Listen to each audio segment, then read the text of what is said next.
Your thoughts on the markets trade today? I suppose it's all been about that profit warning when it comes to local equities from ABSA. Yeah, I guess that dominated the trade today. Sort of quite a surprise in our view. They sort of guiding to 0 to 10% down. So sort of taking the midpoint of that down 15. The market looking for about 15% full year growth. So analysts scampering to sort of bring down their numbers, and that is quite a big disappointment for ABSA. Of course, all banks have been hard hit by that. Is this a sign of things to come for the other banks, or is this something that you would say is specific perhaps to ABSA and the problems that it faces? I think it's a bit of both. I mean, I do think this is an ABSA-specific issue. I mean, they did have a call with a number of the analysts today.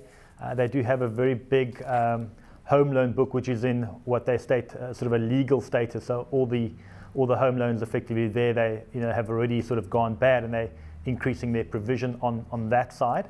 And I think that is largely an ABSA-specific issue. If we look at how the banks have provided for these loans, ABSA's coverage ratios are much lower than some of the other banks, sort of 5-10 percentage points lower than where, let's say, a Nedbank or a FirstRand would be. So from that perspective, I do think the home loan issue is an ABSA issue, but there were sort of one or two other items in terms of a slowing revenue line, which ultimately could affect the sector.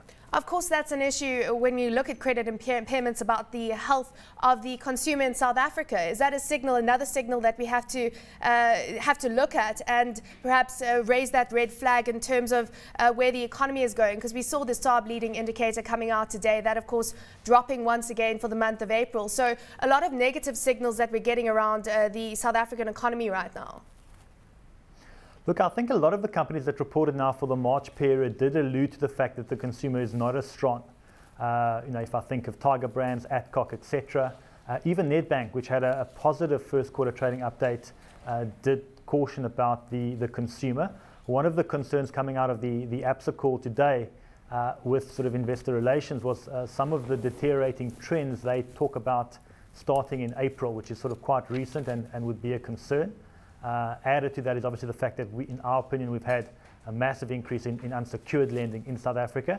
And if in fact the consumer is beginning to weaken at this point after they've spent the last 6 months taking on mountains of unsecured lending, that could unwind quite horribly.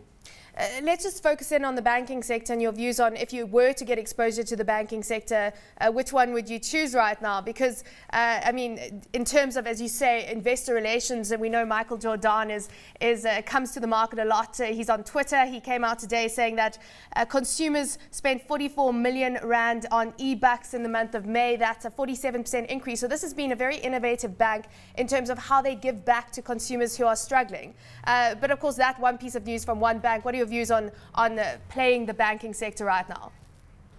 Yeah, look, FirstRand is, I guess, is the flavour of the month bank. They have done really well. They're reporting full year numbers now, and I think it's very unlikely that they will miss. I think they've guided the market reasonably well, and we've already got the first half numbers under our belt. But FirstRand is looking very expensive, trades at quite a big premium to the other banks.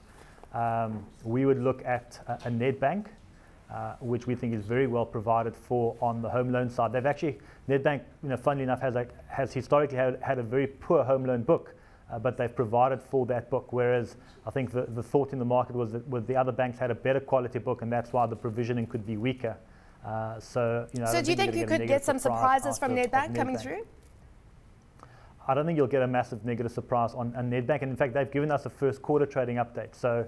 And most of the sort of key indicators on that side were reasonably strong, very strong net interest revenue coming through from Neddies.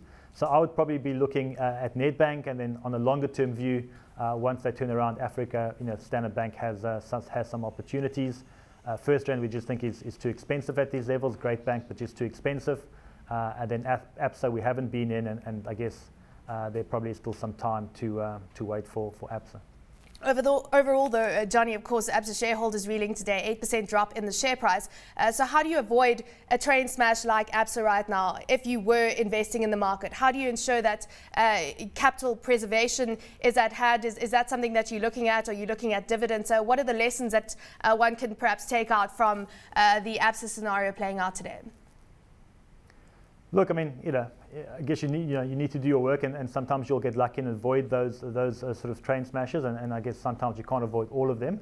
On the ABSA side, I guess the big red flag for us wasn't necessarily the weaker provisioning on the home loans. I think that was a concern, but probably way down the list. Our bigger concern around ABSA was really just around the fact that they've lost a lot of institutional memory, and by that I mean they've lost a number of middle management to senior management over the last number of years. And to us, in fact, that was probably a bigger concern relative to some of the other banks. And if you're looking at a particular sector, it's often a relative call within that sector. Yeah, and very competitive, as you say, and concerns around on that front. Yeah, concerns around management there. Johny Lambridis, portfolio manager from Element Investment Managers.